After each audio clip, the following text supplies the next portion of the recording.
The rain we may not go to our junkie. Rain, if the rain continue. Well, we take the bus. But there's no, maybe I'm usually not rain up there. It's supposed to be 84 degrees, and why it's raining? Longer tunnel. Hello, chị Vân. Ủa sao nó không gặp chị? Dạ đúng rồi. Sao vậy?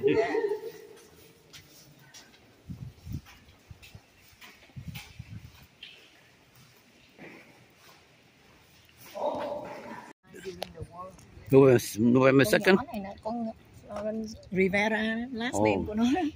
I'm gonna take picture of family Rivera.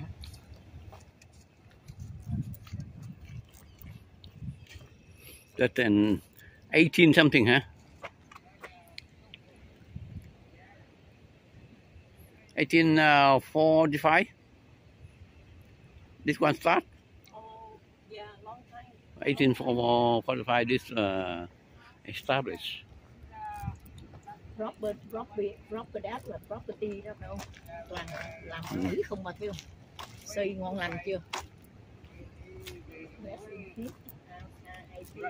Breaking that wall and then 22 people. The Taurus, right, yes. Toàn là Spanish name không à. He said when the Hurricane George came through, it knocked this wall down and took 30. See why there's nobody up against the wall now? It took 32 coffins out to sea. Oh.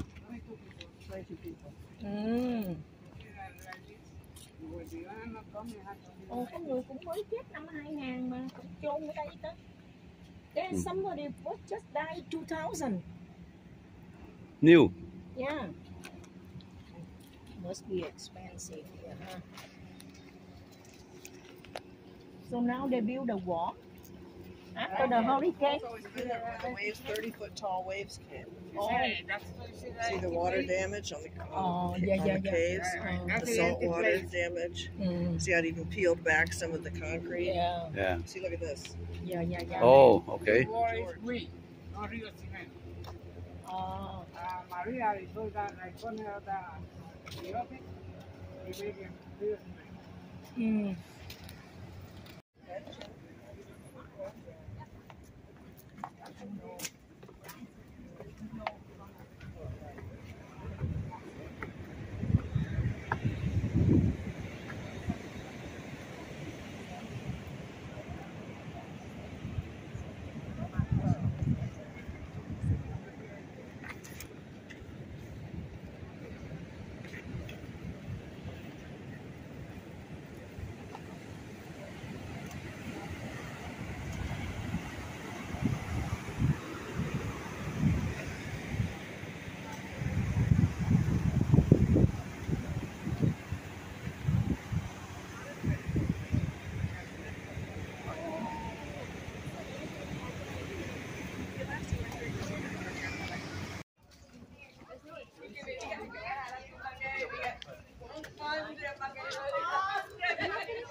At least we're working out.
Go in there, go there, go there. Okay. Go there.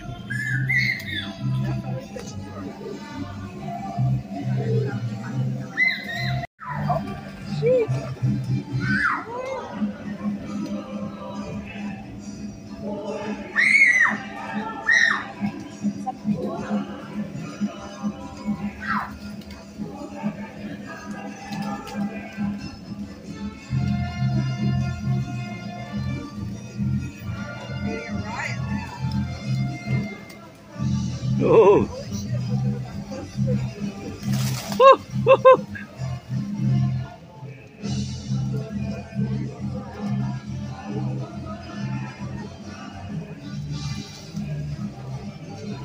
You take my picture? Yeah.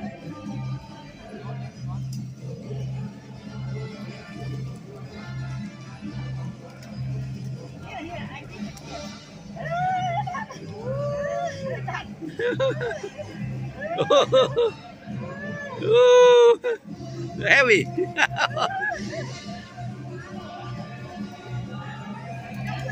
here, Victoria. Have a picture.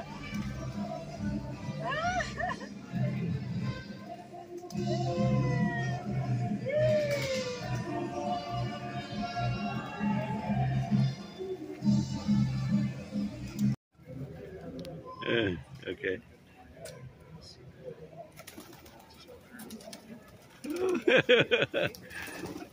Anh đứng có nắng chút, đứng có nắng chút nè. Right there, right there, right there, right there, right there, right there, right there.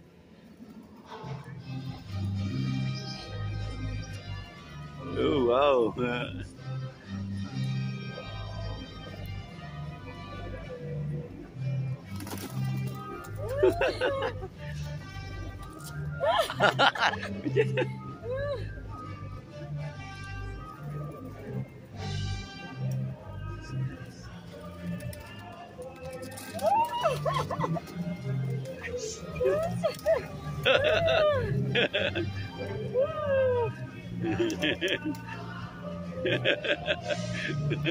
Okay.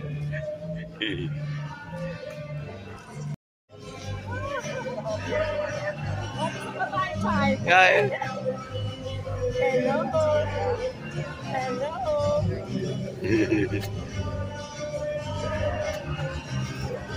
We better go before the music ends. See you later. Ngồi lên người xuống vũ đi giống. Ok.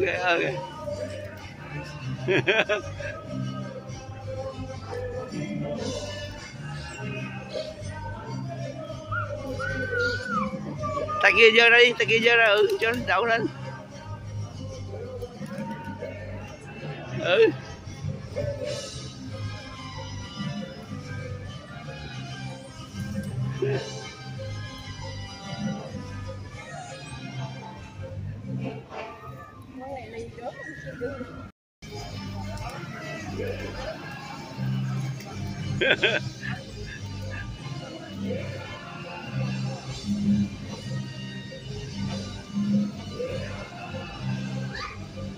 Oh, there, okay, right there.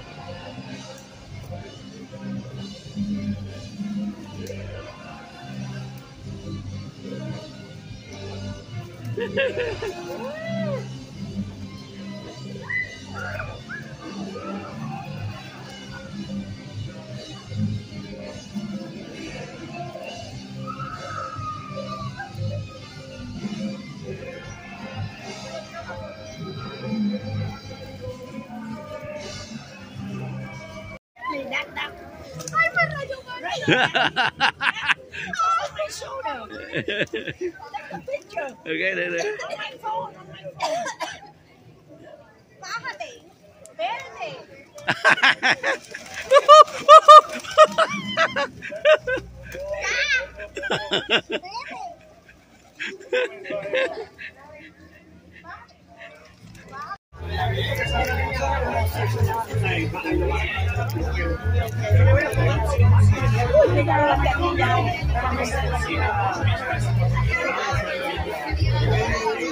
Oh, that's okay, that's good. Okay, I appreciate it. Thank you.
pero se me caiga.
It's a brotherhood, and it's this very special tie that binds us together. Ken and I have rock climbed together since we were children. Speaking of children, my cute baby face. This is me 11 years ago narrating the original show. I think I was really into Backstreet Boys at the time with that haircut, something like that. Anyway, it's almost hard to put into words how special this sport is for Ken and I. Well, on May 18th, 2006, we set out to climb Colorado's Black Canyon. It's a 2,000-foot wall, and it's considered one of the most dangerous climbs in North America. So Ken and I are expert free climbers, and we got into this thing knowing it was going to be pretty daunting, but we had extreme confidence we were going to conquer it. Now, the Black Canyon is difficult before the climbing even begins because you need to descend into the canyon. It is notoriously steep, full of loose rock, full of poison ivy, and there's actually places where there's sheer walls you have to rappel, which means to descend down ropes just to get into the canyon. Well, after a full day's hike, we got up on the rocks, our first look at this incredible 2,000-foot wall that we'd be facing. And we had an overwhelming feeling of confidence, even though we knew we would be facing things we'd never done before. We were going to conquer this thing. So Ken and I are expert free climbers, which means that we use only our hands and our feet to grip tiny cracks that are in the rock. We have ropes, harnesses, and anchor points that are there to catch us in case we fall. But truly, we need to rely on each other to stay alive. Now, there's two different roles in rock climbing. There's the lead climber and there's the belayer. The lead climber goes first, and it's the most dangerous point because they're the ones that can take a fall. As they climb, you can see here, we use little pieces of gear that are made to actually fit into cracks in the rock. And then you thread your rope through that. So if you're to fall, that last piece of protection will catch you. This is the belaying function, where you're below, you're feeding the rope to the lead climber. And you can stop the rope in case they fall to catch them. So Ken and I had this incredible first day, and then at the end of that day, the sun was setting. We climbed up about 500 feet. There was a little ledge there. We made camp for the night. We bedded down. We had a nice little dinner, and it was a very beautiful evening. The stars came out. It was a beautiful moon, and it was a very serene sort of situation. Nice warm weather. We slept very well. Well, early the next morning, powered by our fresh legs and our high spirits, we powered back up the rock. We had more than 1,000 feet to climb to get to the top at this point. So on the second day, we had to go through what's called the crux, which is the most difficult part of the climb. This particular climb had two cruxes. One was crossing through some very fragile rock where you just had to be extremely careful what you put your hands and feet on, otherwise it would break off. We made it through this section, and then we got to the technical crux, which is the most physically difficult climbing. On this climb, it's an overhang. You can see here, it's a section of rock that needs to be climbed under, up, and over. It's one of the hardest things you can do in climbing. Ken set his anchor there, and then he belayed me up to him, and I climbed over this section. It was the most difficult thing I've ever climbed in my whole life, and I made it through, though. But above, I really felt I needed to meditate and get myself back together. And about 15 feet below, Ken said he thought he started to notice that something might not be okay because I was really slowing down at this point. He called out to me to stay strong, keep moving, and I did.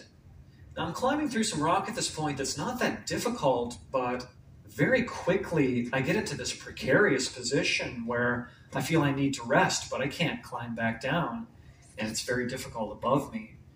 So I start to feel my body giving out. My hands, which never sweat, started sweating like crazy. I couldn't get a good foothold.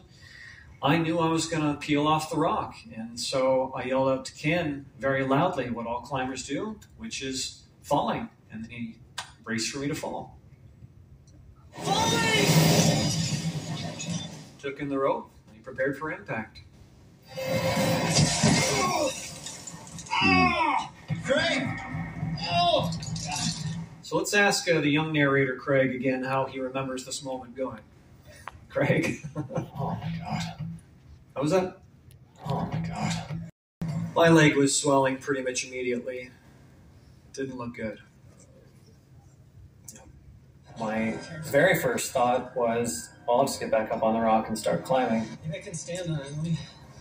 Let me get up real quick. Okay.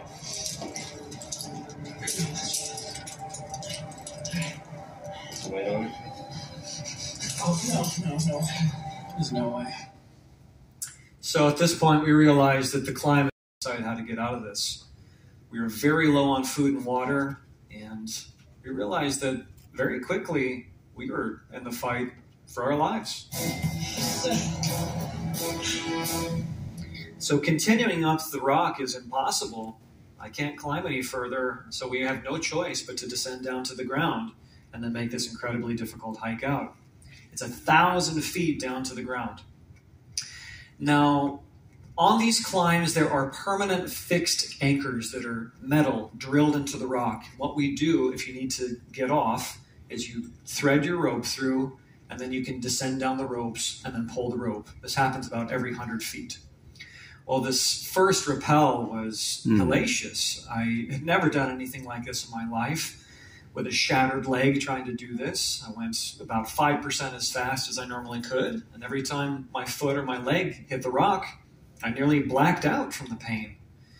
This should have taken us 15 minutes to do this first rappel. It took us 90 minutes to get down.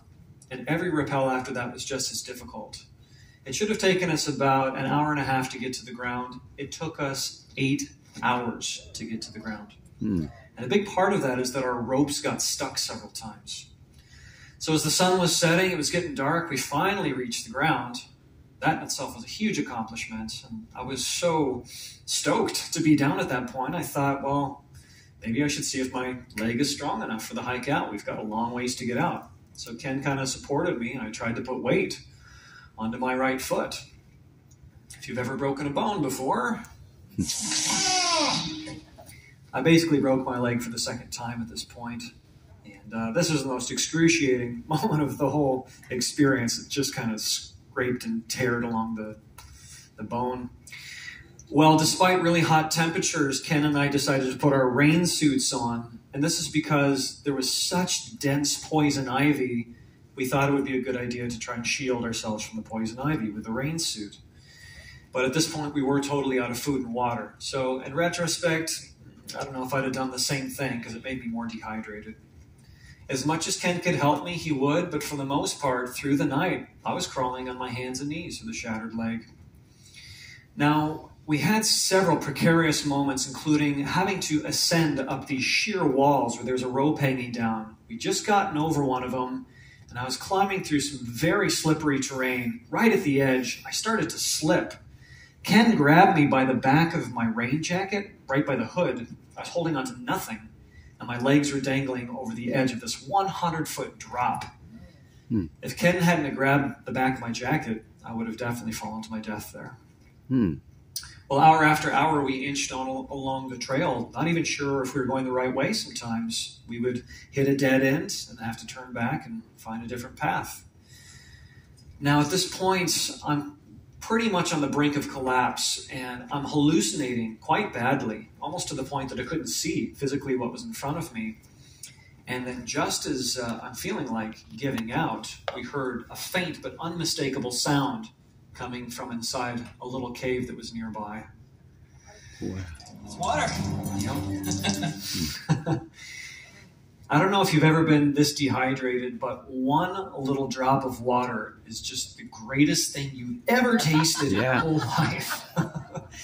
It absolutely gave us brand new energy, brought us back to life, and we had what we needed to continue on. Well, we forged on through the night, and 18 hours after the fall, we finally started to reach the canyon rim, and safety was in sight. We knew we were going to live. I like the way Ken describes this moment. Just elation and just tremendous relief as we emerged out of that canyon. It was a beautiful thing. It was a beautiful thing. It's like the nighttime was the time of darkness, the time of suffering, the time of blackness in the Black Canyon. And when that was over, that we would come back into the light. So the sunrise really signified the end of the endeavor and that we'd gotten through, that we were going to live. Well, Ken and I made our last mile of hike outside of the canyon. He aided me through this pretty tough terrain. We got to the car and I was so happy to be there. I just threw off my helmet and gave him the biggest hug I've ever given anybody in my whole life. Happy to be alive. Well, Ken rushed me to the nearest hospital, which is in Gunnison, Colorado, where we did learn that my leg was broken in 3 different places. But right after I had my surgery and get my cast on my leg, I'm back climbing again. Oh, can't keep this guy down. What'd you think? All right. Wow, huh?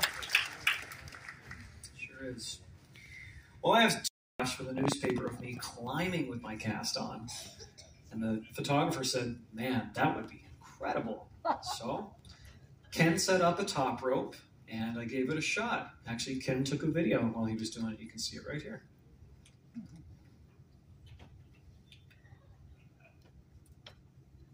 There is some audio with this. Unless it's gone. No? No? Okay. Well, this is Ken basically saying, with one leg and a heart full of courage, sheer determination and the will to survive. So, after doing this, I had been up on the rock and there was people down below watching us. And their first reactions were, what is going on? Is this guy okay? What's happening? Why would someone climb with a cast on? They were kind of bewildered.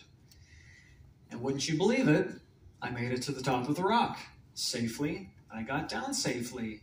And these people's bewilderment went from that to, oh my gosh, I can't believe someone can do this. You can climb with a cast on? It was this look of inspiration and elation. And it got me thinking, everybody since I broke my leg is telling me what I can't do. What can I do? And so life kind of became a game.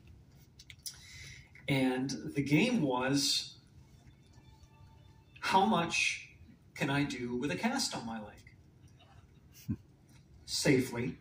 I wouldn't want to injure myself again, but I was in the best shape of my life. I was 19 years old. I wasn't ready to slow down. And so for Ken and I, we continued to find fun, adventurous things to do together, but with my cast on.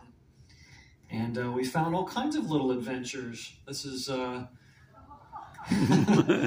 this is like a zip line going across the river near Boulder, Colorado. I can't remember the name of the river, but I've got my crutches in one hand, my cast on the leg.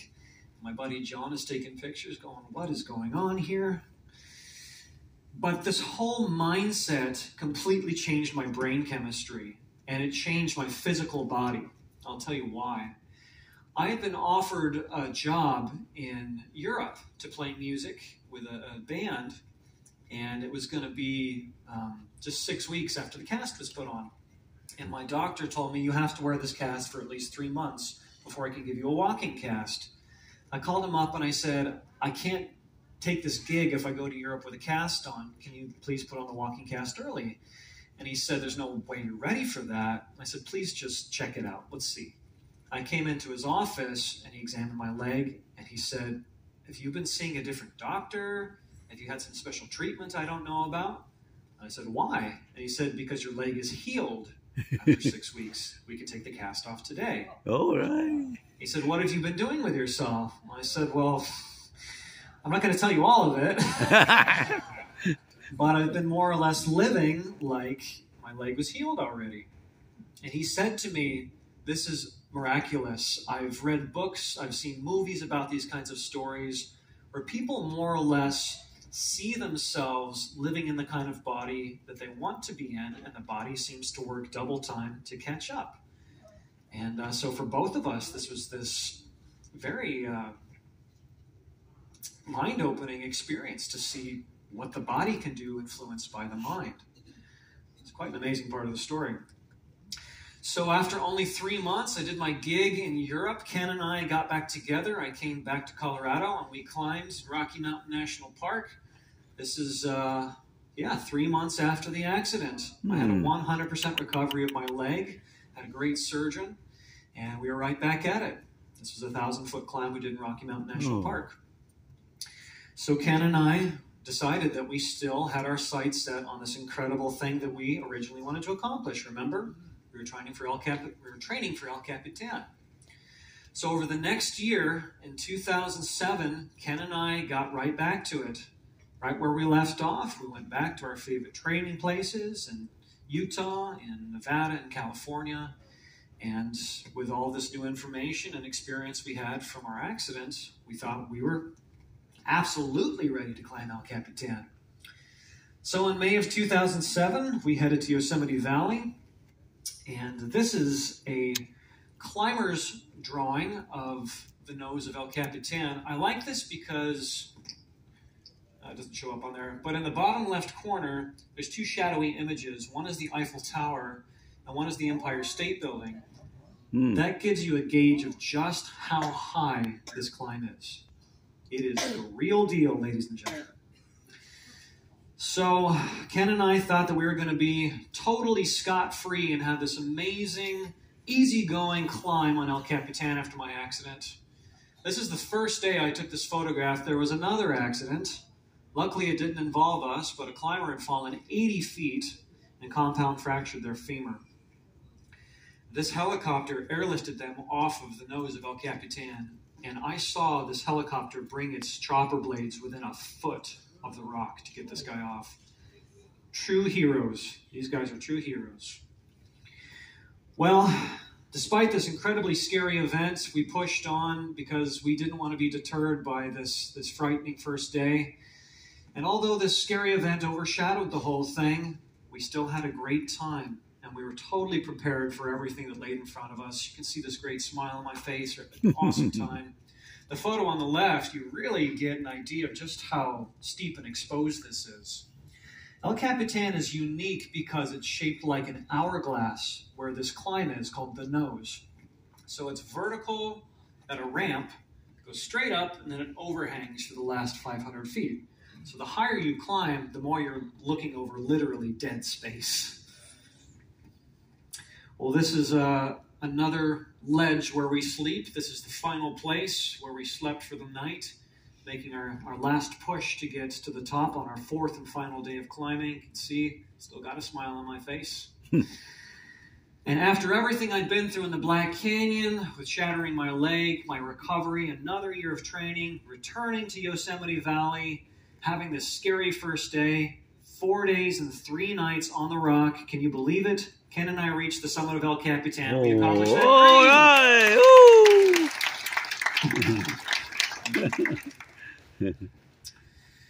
So my life really started to take off at this point because I'd been so inspired by, again, seeing what I was capable of doing. All of these events showed up as these obstacles in my life, sometimes as a handicap, actually. And it started to make me think, anything that's in between me and doing what I want, if I can't do exactly what I want, what can I do with what I have? And so my music career, my athletic career really started to blossom after this time. It was just a year later that I had my first big break in the music business, and I met the saxophonist Kenny G. You guys know Kenny G, right? Yeah. So I wanted to share with you the very first time we played together. This has got audio with it. This is Kenny and I at the Miami Jazz Festival.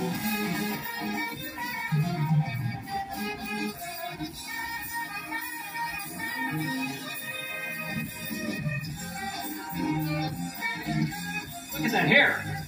Pretty cool, right? Ooh, good. Thank you. So, after that, I got turned on to a television show. It's called American Ninja Warrior. Any fans of the show? Yeah. Hey, all right. So I tried out for the show in 2016, and if you're not familiar with it, it's an extreme obstacle competition on television. It's all around the world, but the most famous version is in America. In 2016, I did quite well, But in 2017, I actually became a national finalist. I was one of the final competitors that went all the way to Las Vegas. All There's a right. picture I wanted to share with you. It's me on the Oh. salmon ladder at the finals. That's hard. Those veins sticking out of my arm. The look on my face is somewhere between sheer determination and sheer horror, I think. It's very difficult, very, very fun. And I put together a little montage video here for you next so you can get an idea of what the sport is like. So don't you get it back, just keep your eyes on me. I said you're holding back. She said shut up and dance with me. This woman is my destiny. She said ooh, shut up and dance with me. Ooh. Human flying squirrel. Some of these are so precise, if you don't hit it directly, you won't make it. Oh. Yep, tough stuff. A lot of swinging through the air, which I find very fun. It's called the warped wall. It's like running up the side of a building. Oh. Ooh. And here's the salmon ladder in action. Hmm. Yeehaw! Oh. Here's the flying salmon ladder. Yeah. Woo! Oh. Pretty cool, huh? That's American Ninja Warrior for you. All right. Ooh. You bet. Well, I want to talk for a little bit about an event that really changed my life in the world for about 10 years. After climbing El Capitan to 2017, I didn't have a lot of really challenging moments in my life. Typical drama like anybody, but I wasn't really tested that hard. And then in 2017, it was actually the night of the Las Vegas National Finals. Right as I went to go do my final run, my body just quit. I all of a sudden felt my muscles just full of pain and electricity, it felt like. I started to feel really heavy. My vision was blurry. I couldn't think straight. And so on my run at the National Finals, I made, I think, to the fourth obstacle, and then I just fell flat on my face. And this was a very scary time for me because overnight, I just completely lost my health. And I started going to different doctors to find out what was wrong with me. But after every test they could think of to do, 3 different doctors had no idea what was wrong with me. I didn't know it at the time, but I contracted Lyme disease. So Lyme disease is this very elusive illness. It's difficult to diagnose, and doctors today are still really in the dark about this. They're trying to make sense of it. And during this time, because I'd been so high for so long, I was in the best shape of my life again. Just was on TV, having a great, amazing time. I went from that to the absolute bottom. I totally lost everything. I didn't feel like I could participate in life anymore. This whole thing with not being able to think straight, I felt like it took away my reason for living, which is to be present, to be part of life, to pay attention, to be in the moment. I felt if I can't even do that, what's the point of being here? I kind of felt like a vegetable. And for that reason, I contemplated suicide for the first time. I'd never known anything like this kind of darkness before. I went home to be with my family in Colorado Springs, and I was sitting with my father in our hot tub one morning. I'd been crying. And I said to my dad, this is the worst thing that's ever happened to me, and I don't know how to get out of it. My father said, this is probably going to be hard for you to hear, but don't you tell people in these presentations you do that no matter what happened in the Black Canyon, you refused to take no for an answer, you wouldn't give up, and you crawled your way back to the light, and how that's a metaphor for life. I said, yeah, Dad, but how do I get out of this? My father, who was a psychologist, he said, I know for a fact the power of the mind, and you've seen what the body can do when you make up your mind with your recovery. How is this any different? So this time, I had to walk my talk when it really mattered because I was at the end of my rope. I was ready to give up. And I thought, well, I want to live, so it's worth a try. And I used that same system I used when I had the cast on my leg. I made my life a game. And the game this time was, how can I still have a good day? How can I still want to live despite this thing? Even if I never figure it out, how can I still have joy in my life? Mm. After changing my attitude and finding what I could do with what I had, I started to feel a lot better quite quickly. Mm. And because I didn't give up looking for someone to help me find an answer, I got turned on to a specialist in Atlanta, Georgia. They're called Longevity Health. And they knew that I had Lyme disease. They knew how to treat it. The guy said, if you're ready to go, I know exactly what's wrong. I know how to help. After a very intensive 3-month treatment, I got that out of my body before it became chronic or lifelong. And because I didn't give up, I am here with you to tell my story today. All right. Woo!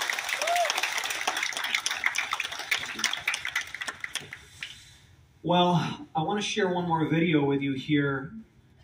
This is back in the Garden of the Gods. My father had always told me growing up, you've done all these great things in climbing, but I've always got one up on you. My dad's very competitive, by the way. He said, when I was 30 years old, I went to the Garden of the Gods, and I climbed once with a blindfold on. So there. When I'd gone home to be with my family, when I was absolutely sick with Lyme disease, I had a day where I was feeling pretty good. And I said, Dad, let's go to the garden. We're out there climbing, and I thought to myself, what could be crazier than the way I feel now and trying to do your big thing? Here it is. Mm. John. I am on top rope, which means that if I'm going to fall, that I will be caught immediately and I won't get hurt. So it's a very safe way to climb. Wouldn't you believe it, Dad? I made it all the way to the top. Oh! But this is my favorite part of the video. Look at my face. Does this look like the face of someone who's in despair? So when people ask me, why did you climb with a cast on? Why did you climb when you were sick with Lyme disease? Why did you continue doing adventurous things? I'll tell you why. Because they're my love, my passion, my bliss. If you're familiar with a great philosopher, writer named Joseph Campbell, he has a great quote where he said, follow your bliss and doors will open where there were only walls before. Mm. I truly believe that. Every time I've gone to a dark place in my life, there's been 3 things that always have brought me back to the light. Number 1, ask for help. Ask for help, ask for help. This is the time when I think about the people in my life who've got my back, my support system, people that I know will be there for me no matter what. For me, that's my mother and father. So I went back to Colorado Springs every time I needed them. Number 2 is be in a safe space. Detach from all the stress in my life, let it go, and be in a safe space. For me, that was being home. And also going to my power spots. This is the Garden of the Gods behind me. This is a very good reason I had my picture taken there. It's the center of my universe. So for me, it's about going to those places I feel safe, I feel inspired. And number 3 is doing what I love. It's the most important thing for me in life. I feel like my life has been magical because I've followed my passion. I wish that for every single one of you. We all want to make a difference in the world, and I feel like I keep getting reminded that one of the best ways I can make a difference is by doing what makes me come alive, what lights me up, because that's when we really influence each other and bring more joy into the world. Well, we're going to wrap up here, and before we do, I want you to give a round of applause for our production team. Thank you so much for this. This is by Howard Thurman. Howard Thurman was a civil rights activist, and he said, don't ask what the world needs. Ask what makes you come alive and go do it. Because what the world needs is more people who have come alive. My name is Craig Richard. Thank you so much for being here today. God bless everybody. Thank you.